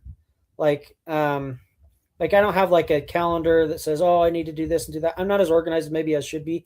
But basically what I do is I rotate through wormers. So I try not to like use the same medication all the time. I do have a favorite though that I use more often than others. They call it the triple threat, and it's, man, I'd have to go grab the bottle to tell you, but it's 3 different worming medications in one, and it's supposed to cover everything from the typical hookworms and roundworms all the way up to tapeworms. I like it. The guys that had recommend it, they swear by it, and I like it. And then I will rotate through other, just mix it up so that we're not doing the same medications, because you always have to worry about them becoming resistant, the parasites, to the whatever medication you happen to use all the time. Then you'll end up with, especially if you have lots of dogs, you'll end up with a resistance to that medication, and you'll still have the parasites. So I try and rotate, but that's the one that I use the most, is that triple threat. And I'm sorry, I don't have the drugs memorized. Those like 3-paragraph long words are hard. I'm not the smartest guy in the world, but so I don't even know how to pronounce half of those. I'm like, oh yeah, that one. And I've got a list of them on my computer as to what they cover. So I have a whole table. This drug covers this and this and this, and this drug covers this and this and this, and these are pros and cons of that drug. And so I've got a whole table that I reference. I don't have it memorized, the names.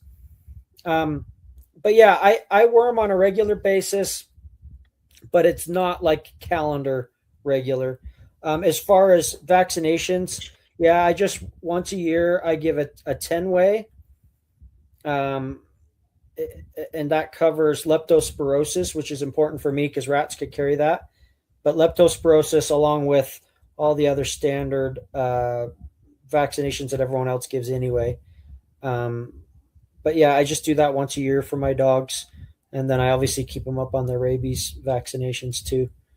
But I don't have a like really precise, I'm not like Tom Gardner. Every 90 days I deworm them, and yeah. What do you do as far as feed? Are you like a kibble, raw, both? I'm all raw. Yeah, I feed pretty much the stuff we're catching. I mean, I don't feed raccoons because they carry too many weird diseases and parasites and junk. If I was to start feeding raccoons, it would be because I'm hitting up hard times, and I would probably cook it. They just have so many just noxious parasites in them. And I mean, we hunt them. Maybe I'm just being a total hypocrite. Our dogs hunt them. They swap saliva and blood. Heck, they probably should just be eating them. But I don't know, man. They just carry such noxious diseases and parasites. It just makes me nervous. And like I said, maybe I'm just a total hypocrite. They're already swapping blood and saliva. Why not just let them eat them? And sometimes the dogs will eat a little before you get there too. So I had a bulldog that would bite so hard that their chest would be popped open, and then he'd start slurping. And if you didn't get there quick, he'd be full. Yeah. But most dogs don't do that. They have such a hard time that the coon's never dead before you get there. You never have to worry about that. But that dog, you had to worry about him not just killing it before you get there, but killing it and start eating it. Yeah. But anyway, so me personally, I'm not speaking out against anyone who does feed raccoon. I just, man, it just makes me nervous. So I don't feed coon, but everything else, the beavers. So basically what I do is I split it up on size. Little stuff goes to the mink, big stuff goes to the dogs. So, and the cutoff point is like a domestic rabbit. So like I get a lot of like old laying hens, roosters. Sometimes we'll get like domestic rabbits, things like that are given to me for free. And those can go either way. That's like the middle ground. They might go to the mink, but they're probably going to the dogs. Anything smaller than that, and it's almost exclusively to the mink. So squirrels, rats, muskrats, that kind of sized animal, pretty much exclusively mink. And then you get the big old beavers, or like, and that's what mink would be eating in the wild. Yeah, exactly. So like beavers, geese, just like the bigger stuff, predominantly to the dogs. One thing they will eat kind of in common, like I said, like domestic rabbit, chicken, and that might go either way, but it's going to go mostly to the dogs. But one thing we will feed pretty in common are carp. And I don't feed a lot of carp, but when I have access to it, Kind of what I end up doing is I cut off the head, cut off the tail, feed that to the dogs, and then the in between I chop up for the mink, because the mink have a hard time eating those big bony gill plates. Yeah. And the tail is like mostly bone with just a little bit. The very end of the tail is mostly is bone with just a little bit of flesh. And so I just end up feeding those parts to the dogs, and then the middle, which is more fleshy and less bony, to the mink. Right. And the easiest way, if you're going to feed fish to a dog, is you want it partially frozen. A lot of dogs don't like it if you have it all the way thawed out. It's all slimy and kind of goopy, and a lot of dogs don't like it. But if you have it soft frozen, so not hard frozen to where it like shatters, you want it stiff. So it's stiff, it's not slimy, and it's dry and it's stiff. But if you hit it, it makes a dent instead of going like glass. Yeah, I know what you mean. And that is easier for you as well, because you could chop it up with like an axe or a big meat cleaver or a saw, and it's stiff instead of like flopping all over and slimy and slipping out of your hands, because it's nice and dry, and you can cut it, and the stiffness makes it easier to cut through those big heavy scales on the carp. And it's just so much easier for you to handle, and the dogs like it. Like there's some dogs that just won't eat it thawed, and you freeze it a little bit and they'll eat it. Yeah. My dogs love fish. For sure. But the one thing with carp or a lot of fish, salmon family doesn't apply to. So if you're feeding salmon or trout or something, you're fine.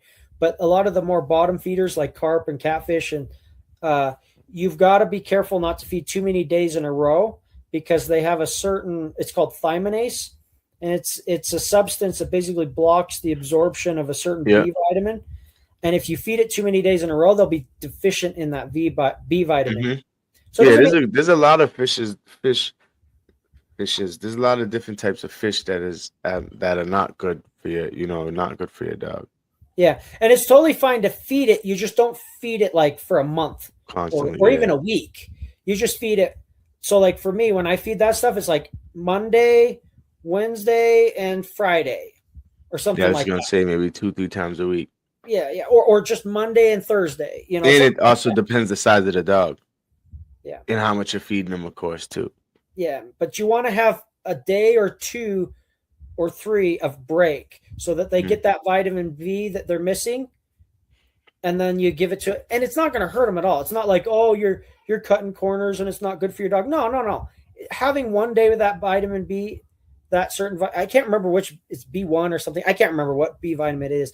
Whatever, them missing that one day is not going to affect them at all. Mm-hmm. It's when they miss it day after day after day after day for a long period, then it causes problems, because it's just normal and natural for animals to eat something with thiaminase. For example, egg, I think it's egg whites.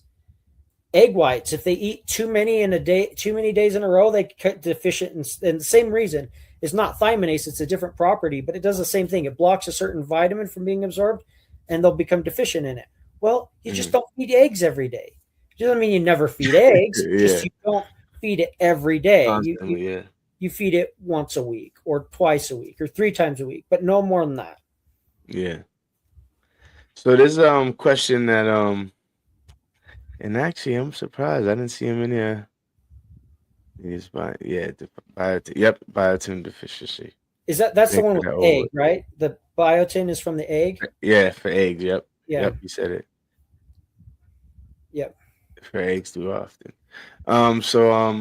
He wasn't, I don't think he was in it today, but my good friend Jamie Park, he's he's well known in the Patterdale world. And one of the questions that he brought up, months ago, that's been an ongoing one. And it's more for like the Patterdales when it comes to, earthwork and going in the ground and stuff and like that. But so the question basically was, and people have been going back and forth. Some people say this, some people say that. So it's basically, what would you rather have when it comes to, the Patterdale and the earthwork? Was it mouth or nose? More mouth or more nose? Obviously, there's people that say, most people is like, 50-50. Just down the middle, I'd rather have a dog that, that has enough nose to find everything and then enough mouth to hold everything. So 50-50. But if you had to pick one more than the other, what would it be? So that would be more of a question for my bulldog, because for my Patterdales, I don't really want them, other than rats.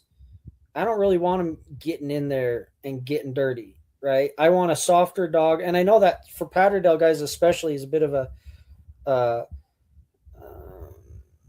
it's not a popular opinion, right? Most No, Patterdale no. guys want their dogs to get in and get messy. I don't, because I'm using them for beavers and things like that that'll kill them. I want them to have some self preservation, and even if it's not a beaver, I send them down a beaver hole and it's a raccoon. I don't want them messed up for a week. I need to work tomorrow. I have a job tomorrow. You Yeah. get in there, you give me a yappity yap, let me know that coon's in there, and then I'll send Bindi in, and she'll be the one with the mouth. Yeah. She'll be the one getting the dirty. You know, with the can chew up earthwork my we do, coon's you butt while can't. she kills it, right? I Yeah, don't with want you getting in there and the getting chewed up. earthwork we do, something like a groundhog, right? You Yeah, wouldn't. They would it's not just yap, and then the groundhog would just. It would just. You wouldn't find the groundhog. It would get away. You know what I well, mean? that's And the you thing, can't though. send a big dog in there to get it. So you got to have a dog that's just gonna go in and pretty much grab and hold until you dig them out. That's the thing, though. There are dogs that can keep it there. Now, I'm not a professional at groundhog digging. I've done very little, so I'm not trying to tell you how to do your profession when I don't Yeah. do it, right? I'm not the electrician trying to tell the plumber his job. But there are, as far as the way the ground work that I do, I don't want a dog that just barks and does nothing. As long as that animal's facing him, he can't run away. It's when he Well, turns around, then you get a mouthful of fur. So I yeah. want a dog to Okay. be in there just as much as they need to be, but no more than they need to be either. And I'm not trying to say that's how you should do groundhogs, because I don't know how you should do groundhogs. You do them the way you do them. Yeah, I mean, there's different I run into settings too. You might go somewhere in the West Coast and the groundhogs, because of the dirt and the setup, they're this way. Then you come somewhere and okay, for instance, where I'm at, it's a lot of um man-made stuff and big boulders and rocks. So a lot of the groundhogs are in between the rocks and all that. Yeah. So you can't really dig them out. Where when I go to That's the scenarios that we went. So when we do what we mhm. have rock chucks, that's the scenarios we're in more than often than not. So Yeah, usually exactly. we So you want can't them do to be much. shifted out so that Yeah. they bolt to the dog or something else. Yeah. See that. So with the groundhogs, they'll out here they're mostly in the rocks. So if you let your dog in, you might not never get your dog out, because you're not moving a whole bunch of boulders and stuff. You know what I mean? You're gonna have to just hope your dog comes out. But then there's sets where some of these groundhogs will have sets where there's different chambers where it's like, so the hole might be here, or they'll have different separate holes, escape hole maybe too. So you got to block off holes, but the hole could be here, and then the nursery will be here. Then it goes down more, and like the pantry's here. Then it goes down here more, and like the I don't know where they another little they'll have like different holes in different tunnels, and those tunnels might lead to somewhere like where it's bigger, where the dog might be able to back them in because there's no hole. Like I said, if it's like a nursery, but there's always, like, most of the time there's other holes that they could just, some of them they're just running around in the holes. You know what I mean? Like you'll track your dog with the tracker, and your dog's moving because it's trying to get to the groundhog, and the groundhog's moving from this tunnel to that tunnel to this tunnel to that tunnel. You know what I mean? Yeah. So things like that. But something like that, like you said, you want. And I mean, if you have a dog where it's like, okay, they turn around and they grab it from the back, that could work. Depends the size of the tunnel too, because they could do that, and then the groundhog just turn around and bite half their face off. You know what I mean? So, but could do that obviously if they're facing them too. So it's just, you just kind of hope and see what happens when you get the dog out the dirt type thing. You know what I mean?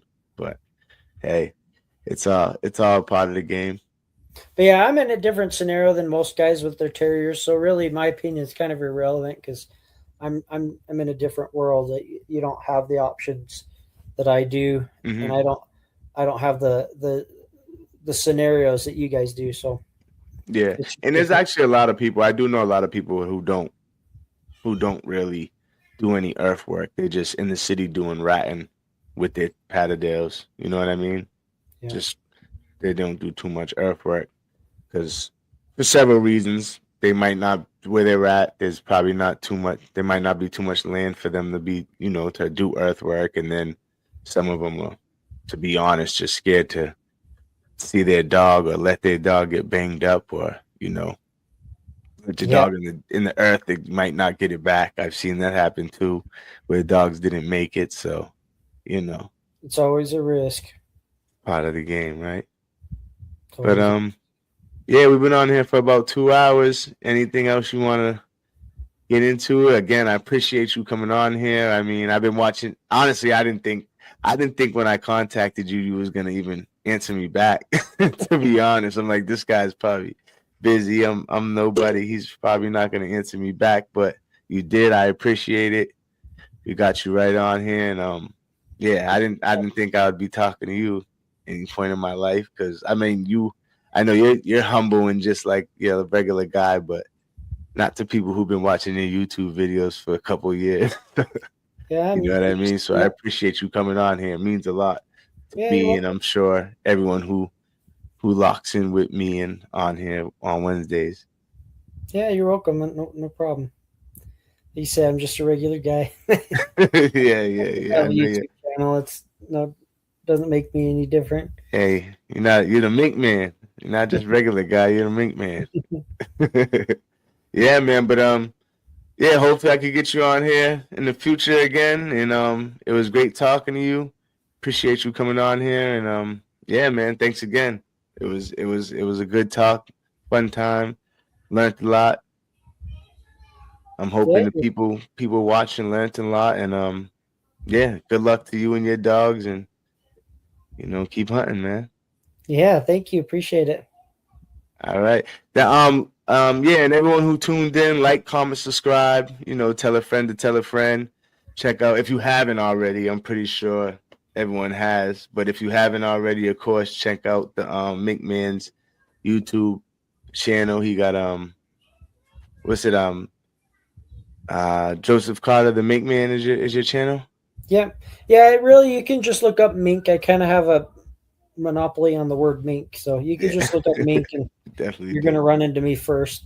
Yep, and you got plenty of videos with plenty of action, and you can see pretty much everything he was talking about. See his dogs, some old, some of his, some a little newer, and watch his whole thing. Go ahead. One thing worth mentioning. Sorry to cut in there like that, but oh no, you're fine. So my YouTube channel is very PG, because YouTube requires it. They don't allow you to show a lot of stuff. YouTube's funny. They're extremely inconsistent. One guy can put on video X and get no hassle from YouTube. And another guy can put up the exact same video X and they get banned from YouTube immediately. So I think you're right. I've seen that a lot. I think some of it comes down to how many people are reporting. Yeah, for sure. Because, like, I don't know if you've ever heard of a guy named Sean Woods, Mousetrap Mondays. He can't show one single dead mouse. And I'll show me laying on 1,000 dead rats. Yeah. Like, why is it I can show 1,000 dead rats and I'm laying on them like a bed, and he can't show like a simple picture of one? It's pretty ridiculous.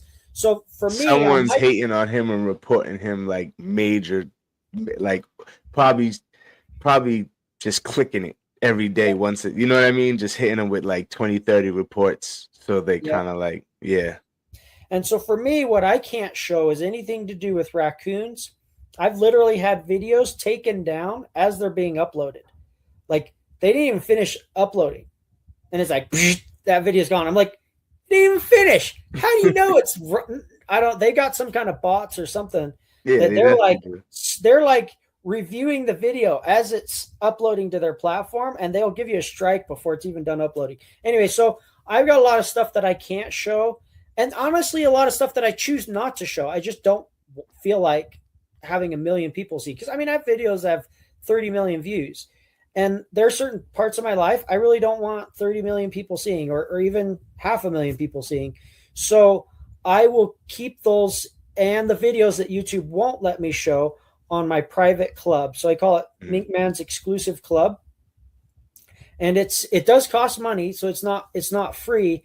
But what it does is it allows me to, it incentivizes me to still make those videos that I couldn't put on YouTube, because I'm not going to make them otherwise. It takes a lot of effort. I mean, I spend a good 40 to 60 hours a week just editing videos. Mm-hmm. I'm not going to edit a video for fun. I'm sorry. I'm just not. Not anymore. Yeah. It's like if you're a mechanic and your neighbor says, "Hey, can you help me work on my car for free?" It's like, dude, I do this all day long. Why would I do it for free? Yeah. Anyway, so I still make those videos. I just put them on my exclusive club. So like a lot of the beaver hunting, when I'm spearing beavers, I'll send in a little terrier. He bolts the beaver out and I spear it. Can't show that on YouTube. My dog's hunting raccoons. So my pit bull Bindi, she'll tree a raccoon. We'll knock it down with a big long extension pole, and then she dispatches it. Or we get a raccoon up in a beaver hole. The terrier bays it, burp, burp, burp, burp, send in pit bull. She goes in, she drags it out and kills it. And I get all of that on film, but it doesn't make it to my YouTube channel because of the censorship on YouTube. So I have my own exclusive club. There's a lot of stuff that I don't put on YouTube. Some of it's just personal. Like I said, I just don't want too many people to see it. Maybe it's like training methods that's maybe a little risque, or maybe I was just gonna say some of your methods. Some people don't like to show their methods to everyone. Yeah, and it's not that I'm like trying to be secret. I just don't want the wrong kooky blue-haired Californian to see it and me to have problems, you know. Mm-hmm. So and the way I see it, if you're willing to pay a few bucks to watch it, you're probably not hating me. I mean, how many people are going to go pay money to watch someone they hate? They might watch. A lot of people will. They might pay once, but they're not going to keep paying. Yeah, and there are a lot of people that'll watch someone they hate for free, but not very many people are going to pay to watch someone that they hate. So I have a very loyal, understanding following there that I can be more open with. I can tell them details I don't want other people to know. When a mishap happens, man, YouTube is brutal when something happens to your dog or whatever. So a lot of times I'm just like, YouTube, you don't need to know. My club, I'll let you know, hey, this mishap happened. Sorry, guys. So they get a lot of news. They get a lot of like training details. They get gory videos that I can't show when the dog grabs a rat and it splits his nose open and he's bleeding all over, or the rat's guts fly out, or anything raccoon oriented. You know, all of that stuff gets cut out of YouTube, and they'll get to see kind of the gory details or like the behind the scenes stuff. So anyway, long story short, or I guess that was really a short story I made long. Sound good. If you want to get the more detailed version, check it out. And you could really just subscribe for a month, binge, and then never come back if that's really what you want. But it's a cool, like I call it, my exclusive club, where you really get the inside version of what's going on. And you get to see all the stuff that, frankly, YouTube just won't let me post. And to be honest, I probably wouldn't want to post, even if YouTube would let me. The way things are going these days in the dog world, we've got to keep our noses clean and our appearance as shiny as we can. And keeping it on a private channel really helps me to be able to be a little more open than it probably really should be, even if YouTube did allow it. So anyway, just a little plug to my club. Go check it out. If you just want to try, please do. Try for a month and binge while you're there, and then never come back. You have the freedom to do that if you want. So yeah, go check it out, guys. Go check it out. And again, like, comment, subscribe, tell a friend to tell a friend. And again, Mink Man, appreciate you. Appreciate everyone else for coming through and checking out the live. And you guys know I'll be back here Wednesday. And everyone have a good night. Peace. Good night.